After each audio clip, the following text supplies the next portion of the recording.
veut dire que à chaque fois, ceux qui viennent après sont de plus en plus lents. Et cette lenteur est voulue. Cette lenteur est voulue afin de montrer une certaine prestance et de montrer un certain prestige. On a un militaire. Voilà. Alors, c'est maintenant le défilé aérien. Je vous laisse, commandant, nous expliquer un peu. Voilà.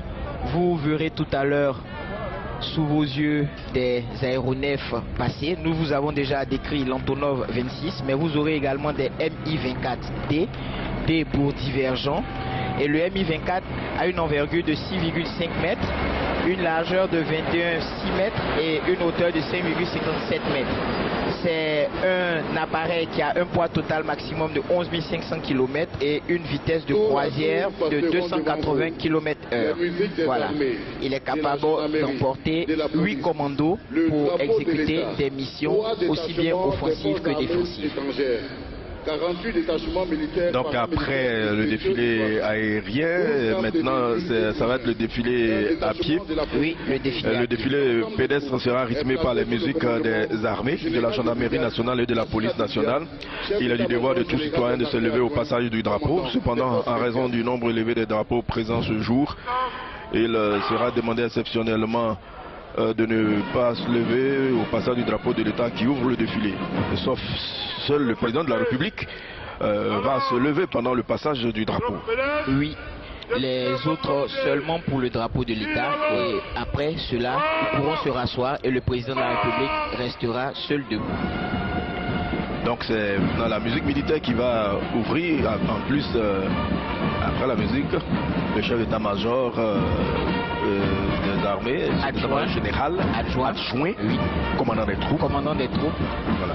Et là, les musiques vont se mettre en place. Lorsqu'elles seront en place, elles commenceront à jouer et elles rythmeront la marche des troupes. L'adjudant au gros Luc de Garcia et le tambour-major de la musique des armées. Donc les musiques, la musique militaire a pour mission de donner un éclat tout particulier aux cérémonies, de produire des supports sonores au profit des unités. À l'occasion de ce défilé, les musiques des FACI, de la gendarmerie et de la police sont fusionnées. C'est donc un détachement de 300 personnes dont la musique va rythmer toute la parade. Seuls les passages des forces spéciales et des soldats de la garde républicaine seront accompagnés par la musique de la garde républicaine. Ces deux forces chanteront de vive voix. Les musiques militaires existent depuis la seconde moitié du XVIIIe siècle. Elles donnent du faste au cérémonial militaire, c'est-à-dire les escortes, les parades et les défilés, et entretiennent un répertoire musical collectif. La musique militaire est parfois confondue avec les sonneries ou les tambours qui concernent plus spécialement les répertoires de signaux pour la transmission des ordres, mais qui utilisent aussi des instruments de musique. Je vais parler du tambour, de la trompette, du clairon.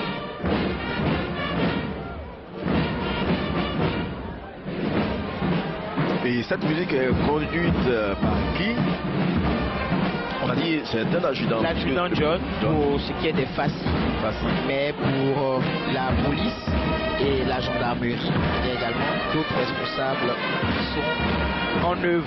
Et aujourd'hui, ces musiques vont donner le meilleur d'elles-mêmes parce que nous l'avons dit tout à l'heure, c'est une reprise des défilés grandeur nature sur cette artère du VGE et elles ont revêtu leur tenue d'apparat afin de se présenter sous le meilleur jour, sous le meilleur profil et pour donner le meilleur d'elles-mêmes.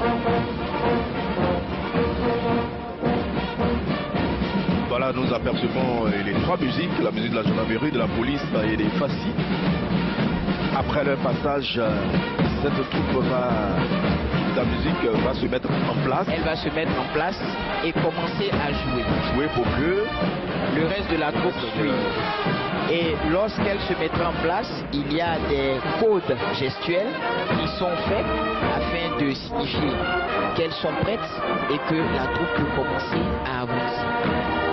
Donc c'est tout un ensemble de gestes, mais également tout un ensemble de dispositions convenues à l'avance après de nombreuses répétitions. Vous avez eu à assister à des répétitions ici, de nombreuses répétitions pour éviter tout couac, pour éviter qu'il y ait un quelconque problème au moment où nous sommes en train de nous présenter un jour de l'indépendance, et cela devant toutes les autorités du pays, avec en tête son Excellence Monsieur le Président de la République.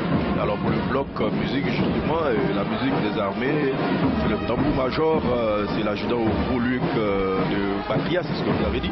La musique de la gendarmerie, le chef de musique, c'est l'adjudant-chef d'Ao Abekwa. Et le tambour-major, l'adjudant Guidi Gueye Wilfried. Pour la musique de la police, le chef de musique, l'adjudant Théo Moïse. Et le tambour-major, l'adjudant Akafour Guy Serge. Alors ils vont se mettre en place et le défilé proprement dit va démarrer avec le commandant des troupes et le drapeau. Et le commandant des troupes, je le rappelle, il s'agit du général de brigade Lassina Doumbia. Le porte-drapeau, c'est le lieutenant Guy Franck. Qui porte le drapeau? Un officier. C'est un officier qui porte le drapeau, et un officier aux valeurs militaires avérées et qui est rompu à la tâche. Donc pour la circonstance, il s'agit du lieutenant Guy Franck, qui est du bataillon de commandement et de soutien. C'est lui le porte-drapeau de l'État. Avant de présenter le commandant des troupes, je rappelle aux téléspectateurs que le drapeau est le symbole de l'État de Côte d'Ivoire, c'est-à-dire d'un patrimoine commun de civilisation, de valeurs morales et spirituelles que tout citoyen peut être appelé à défendre au péril de sa vie. À l'inverse, il porte en lettres d'or l'inscription Union Discipline Travail, devise de la Côte d'Ivoire. Au revers, il est frappé de l'insigne des armées de Côte d'Ivoire. Le drapeau est l'emblème que suivent tous ces hommes et femmes qui se sont mis au service de leur pays respectif, symbole de l'identité nationale. Le drapeau est le témoin du passé, l'illustration du présent, l'espoir du futur. Témoin du passé, puisqu'il rappelle dans ses plis la mémoire de nos illustres anciens qui se sont battus pour la patrie avec bravoure et dévouement, parfois jusqu'au sacrifice suprême. Illustration du présent, car il est l'incarnation de l'unité nationale et la matérialisation de la valeur morale de l'État. Espoir du futur, enfin, car il appelle à l'union de ses fils et filles et rappelle à chacun son devoir pour un développement harmonieux. Il est le signe de ralliement du peuple ivoirien dans sa marche glorieuse vers l'émergence. Il commande à la sauvegarde des institutions et la défense de la patrie. Commandant, vous pouvez présenter le commandant des troupes. Le commandant des troupes est le général de brigade Lassina Doumbia, ancien enfant de troupe du Britannique militaire de Saint-Louis au Sénégal. Il intégra l'école des forces armées en octobre 88. Il est de la promotion Bon Koulibaly et il est aujourd'hui le chef d'état-major général adjoint à l'état-major général des armées.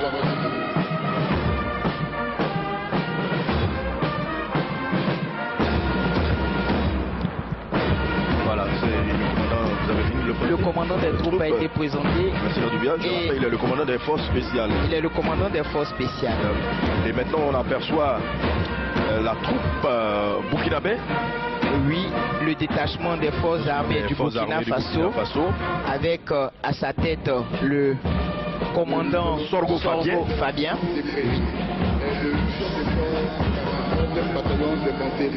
Le régiment de commandement et de soutien RCS a été créé le 22 novembre 1989. Alors implanté au camp Guillaume Ouedraogo, il est ensuite délocalisé le 27 décembre 1989 au camp 1178, créé le 1er novembre 1978 et occupé par le groupement d'artillerie jusqu'au 30 novembre 1989. Et c'est ce régiment qui est pourvoyeur de la troupe venue du Burkina Faso. Et on aperçoit maintenant le détachement des forces armées et des forces françaises en Côte d'Ivoire. Elles ont été créées le 1er janvier 2015 et elles sont établies sur le sol ivoirien grâce à la continuité de l'accord de partenariat de défense signé en 2012 qui scelle une proximité ancienne entre la Côte d'Ivoire et la France. Le colonel Bertrand Després défile en tête du 43e bataillon d'infanterie de marine représenté par son chef de corps, sa garde au drapeau et une section de la compagnie d'infanterie parachutiste. Et c'est la troupe malienne, le détachement du colonel Boubacar Diallo, qui est celui qui marche à la tête de ce détachement. Et il appartient à une unité qui a été créée depuis 1961, c'est-à-dire l'armée malienne, et s'est mise au service de son peuple en faisant face à des missions fondamentales, à savoir la défense de l'intégrité territoriale, l'unité nationale ainsi que la protection protection des citoyens et de leurs biens. Après le passage des forces étrangères, c'est le bloc des écoles avec l'école des forces armées d'Abidjan. Le détachement de l'EFA est constitué de sous-lieutenants de la promotion abnégation et des élèves officiers d'actifs de la promotion dévouement qui a été baptisé le 26 juillet dernier. Il est conduit par le lieutenant-colonel Mouo Jean-Christophe, qui est le chef de corps de cette unité. Suit le CIFIM, commandé par le commandant Roger Antoine Nebou. Il est implanté à Séguéla et il prend part à ce défilé avec un détachement. Je rappelle que le CIFIM, c'est le Centre interarmé de formation. L'objectif de ce centre interarmé est de mutualiser les ressources de formation, les moyens étatiques et de donner un encadrement plus approprié de façon à avoir une armée mieux formée, plus efficace et à même de remplir ses missions au service de l'État de Côte d'Ivoire. Le CIFIM, vous l'avez dit, est implanté à Séguéla. Juste après le CIFIM vient l'école militaire préparatoire technique de Bingerville, en abrégé EMPT. Cette école est située à Bingerville et a pour mission de donner à ses pensionnaires une formation morale, académique et militaire leur permettant de participer dans les meilleures conditions au recrutement des cadres techniciens des forces armées de Côte d'Ivoire.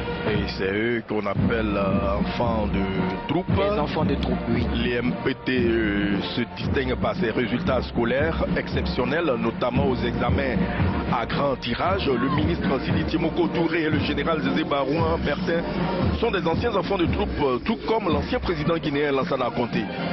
Et c'est l'école de gendarmerie d'Abidjan. L'école de gendarmerie d'Abidjan, aux ordres du colonel Bakayoko Lassana, qui a reçu le prix d'excellence hier.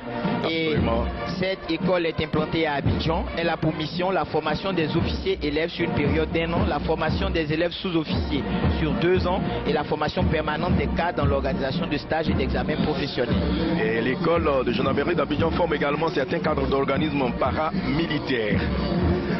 Après les 4 premiers officiers féminins formés d'octobre 2014 à juillet 2015, elle a enregistré depuis le 7 janvier 2016 l'arrivée de la première promotion de sous-officiers féminins forte de 18 jeunes filles, et c'est l'école de gendarmerie de Torogué. L'école de gendarmerie de Torogué est implantée à Daloa, à 7 km, à Torogué, à 7 km de Daloa, sur l'axe Daloa-Vavois. Elle est implantée sur le site et permet la formation des sous-officiers de gendarmerie. Alors, l'école nationale des sous-officiers d'active NSOA, cette école est conduite par son commandant second, le chef de bataillon Kwasi Ntri Roseline, épouse Johnson. Oui, l'ENSOA a pour mission de former des cadres sous-officiers au profit de l'armée ivoirienne, et elle remplit cette mission implantée sur divers sites à Abidjan, Bouaké et à Daloa.